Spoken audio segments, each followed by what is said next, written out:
Hello friends, इस video में हम बात करेंगे एक अपकमिंग एसएमई आईपीओ की जिसका नाम है trans steel sheeting technology IPO.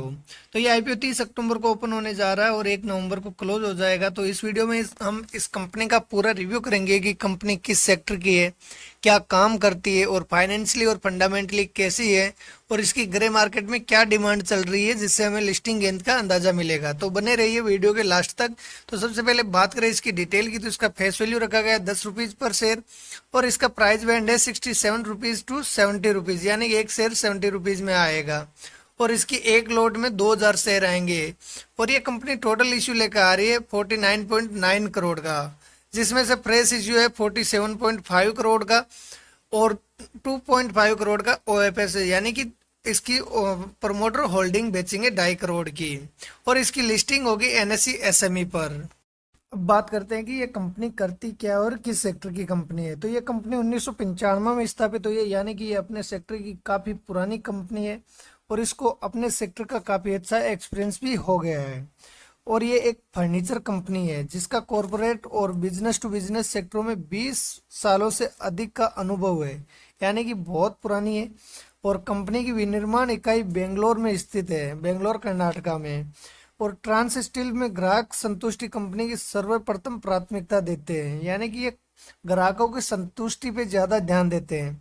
और कंपनी जानती है कि ग्राहक की यात्रा उसी समय शुरू होती है जब ये इस साइट पे आते हैं और फर्नीचर की डिलीवरी होने तक जारी रहती है। और ये अपने प्रोडक्ट को ऑल इंडिया में सप्लाई भी करते हैं। तो ओवरऑल देखें तो ये फर्नीचर का काम करती है और इसका डिस्ट्रीब्यूशन ऑनलाइन और ऑफलाइन दोनों जरिए से करती है। तो इसका सेक्टर काफी बढ़िया है, इसकी डिमांड हमेशा रहने वाली है, तो सदा के लिए सदाबहार सेक्टर है। अब बात करते हैं कि कंपनी फाइनेंशियली कैसी है, प्रॉफिट मेकिंग है या लॉस मेकिंग है। तो सबसे पहले बात करें एसेट की, तो 2022 में एसेट था 3609 लाख, जो 2023 में बढ़कर हुआ 8347 लाख और 30 सितंबर तक ये हो गया है 10,062 लाख। और बात करें रेवेन्यू की, तो 2022 में रेवेन्यू था 2806 लाख, जो 2023 में बढ़कर हुआ 5,961 लाख और 30 सितंबर तक ये हो गया 3,133 लाख। और प्रॉफिट आफ्टर टैक्स की बात करें तो 2021 में ये लॉस में थी 0.5 लाख का और 2022 में ये 159 लाख का प्रॉफिट जनरेट किया है और 2023 में 909 लाख का प्रॉफिट जनरेट किया है और पहले 2 क्वार्टर में 417 लाख का प्रॉफिट जनरेट किया है, यानी कि कंपनी काफी अच्छी ग्रोथ कर रही है साल दर साल। अब बात करें नेटवर्थ की, तो 2022 में नेटवर्थ थी 629 लाख, जो 2023 में बढ़कर हुई है 2444 लाख। अब बात करें इसकी रिजर्व की, तो 2022 में रिजर्व था 605 लाख, जो 2023 में बढ़ हुआ है 2385 लाख और पहले 2 क्वार्टर में 1521 लाख इसका रिजर्व में है। तो कंपनी काफी अच्छी ग्रोथ कर रही है साल दर साल और ये फाइनेंशियली काफी स्ट्रॉन्ग कंपनी दिख रही है जिस हिसाब से ये ग्रोथ कर रही है।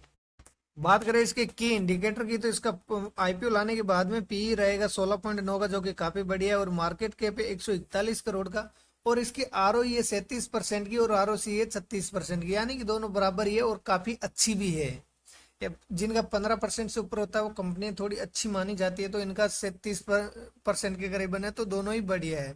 और अर्निंग पर शेयर वैल्यू है इनकी 6.8 की, जो कि ठीक है। और रिटर्न ऑन नेटवर्थ है 37% का, ये भी काफी बढ़िया है। तो ओवरऑल देखें तो कंपनी फाइनेंशियली और फंडामेंटली काफी अच्छी कंपनी दिख रही है।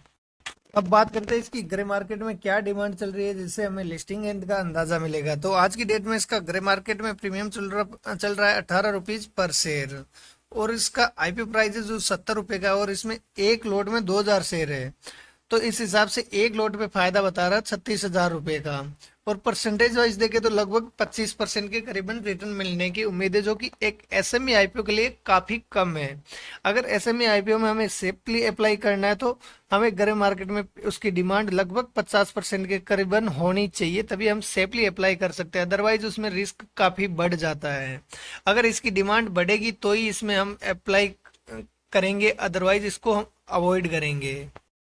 फ्रेंड, कोई भी कंपनी आईपीओ तभी लेके आती है जब या तो उसके ऊपर का लोन चुकाना है या उसको बिजनेस को एक्सपेंड करना है। तो ये आईपीओ इसलिए लेके आ रही है कि इसको थोड़ा लोन भी चुकाना है और अपने बिजनेस को एक्सपेंड करने के लिए ये कुछ खरीदारी करेगी इक्विपमेंट की, तो इसका पैसा दोनों ही जगह यूटिलाइज होगा। बात करें आईपीओ के रिजर्वेशन की, तो क्यूआईबी के लिए 50% रिजर्व रखा गया है और रिटेल कैटेगरी के लिए 35% रिजर्व है और एनआईआई एचएनआई के लिए 15% रिजर्व रखा गया है।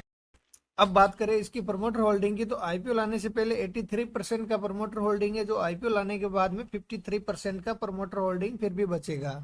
फिर भी आईपीओ लाने के बाद भी काफी अच्छी प्रमोटर होल्डिंग बच जाएगी इसकी। अब बात करते हैं इसकी लॉट साइज की, तो रिटेल कैटेगरी में मैक्सिमम एक लॉट के लिए अप्लाई कर सकते हैं और इसके लिए 2000 शेयर के लिए अप्लाई करना होगा और इसके लिए 1,40,000 रुपये हमें इन्वेस्ट करना पड़ेगा। और एचएनआई कैटेगरी में मिनिमम 2 लॉट के लिए अप्लाई कर सकते हैं। अब बात करें इसकी अलॉटमेंट की, तो इसका अलॉटमेंट आएगा 6 नवंबर को और इसका रिफंड हो जाएगा 7 नवंबर को और इस आईपीओ की लिस्टिंग है 9 नवंबर को। अब फ्रेंड हमने इस कंपनी का सारे रिव्यू कर लिया, तो फाइनली हमें डिसीजन लेना है कि इस आईपीओ में अप्लाई करना है या नहीं करना। तो अभी तक लिस्टिंग गेन के हिसाब से देखें तो इसका ग्रे मार्केट में डिमांड काफ़ी कम चल रहा है, इसलिए अभी के लिए तो मेरे हिसाब से अवॉइड करना चाहिए। बाकी आप अपनी रिसर्च करने के बाद ही अपना डिसीजन लेना। और क्योंकि एसएमई आईपीओ बहुत रिस्की होते हैं, बिकॉज इनमें सारी की सारी लोट एक साथ खरीदी जाती है और एक साथ ही बेची जाती है। कभी कभी इनमें लोअर सर्किट लग जाते हैं तो बेचना मुश्किल हो जाता है। इस वजह से एसएमई आईपीओ कुछ ज़्यादा ही रिस्की होते हैं और इनमें पैसा भी ज़्यादा लगता है। और अगर इसकी डिमांड तीसरे दिन तक अगर 50% से ऊपर है यानी कि बढ़ती है, तो हम इसमें लिस्टिंग गेन के लिए अप्लाई कर सकते हैं। अदरवाइज इस आईपीओ को अवॉइड करना चाहिए मेरे हिसाब से। बाकी अपनी रिसर्च किसी भी आईपीओ में अप्लाई करने से पहले अपनी खुद की रिसर्च करने के बाद ही अप्लाई करना। और फ्रेंड वीडियो अच्छा लगा तो वीडियो को लाइक कीजिए, चैनल को सब्सक्राइब कीजिए, साथ में बेल आइकन को भी ऑन कर दीजिए ताकि हमारे वीडियो का नोटिफिकेशन आपको मिलता रहे। धन्यवाद।